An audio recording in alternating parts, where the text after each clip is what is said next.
ne şirinsen. Ancak hamının değil.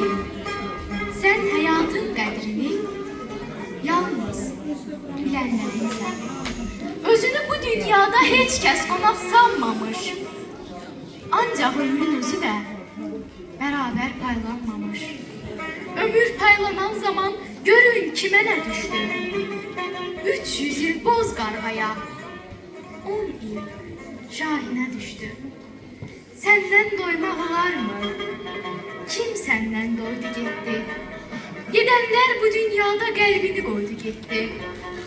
Dünən koca bir qarı dilinde ağuzarı, bu dünyanın elinden gelmişəm zara dedi. Ölmürəm ki bir kere, canım qurtara dedi. Ürəkdən mi söylədi o bu sözü görəsən? Xeyr, inanmıram ben. O yana yana dedi, dili söylədisə də ürəyində o dərhal lənət çiğnədi. Həyat, sevincin qədər əzabın da şirindir. Səni mənalandıran o keşməkeşlərini. 200 yıl yaşadı lezzet içinde Loğman. Yine mühlet istedi ölürken Allah'ından. Yatırdı göy çemende, çattı ona Ezrail söyledi. 200 il ömür sənə bəs değil. Mən canını almağa gelmişəm. Ne sözüm var? Loğman dedi. Sözüm yok, aldığımı gəl apar.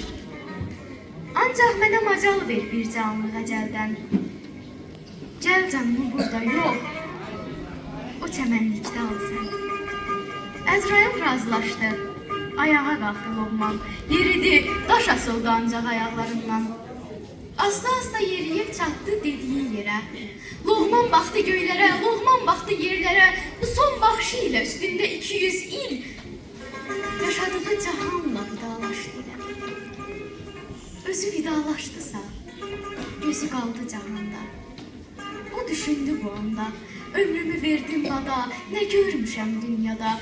Bu dünyaya gelenden, ah elə bilirəm ki dünən doğulmuşam mən. Ömrümü verdim bada, ne görmüşəm dünyada.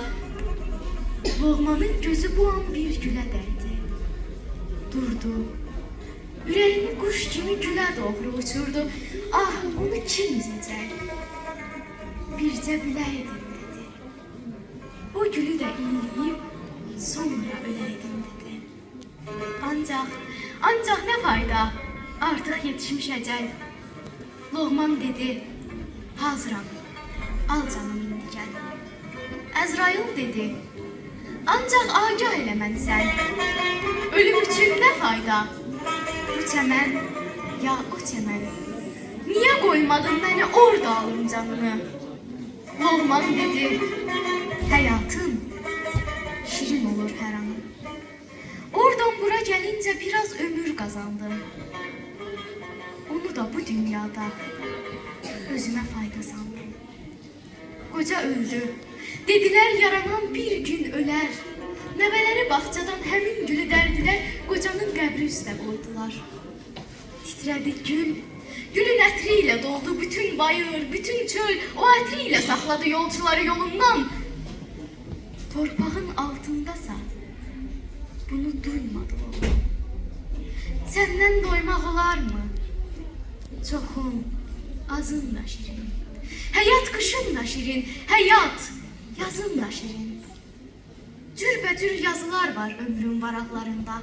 Hayatımın xoş keçən fərəhli çağlarında qədrini bilməmişəm.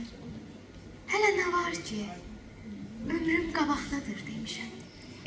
30'u atlayınca günde 30.000 kere başımı yelləmişəm hədər keçən illərə. Səndən doymaq olar mı? Həyat, sən nə şirinsən. Ancaq hamının deyil. Sən həyatın qədrini yalnız bilənlərinsən.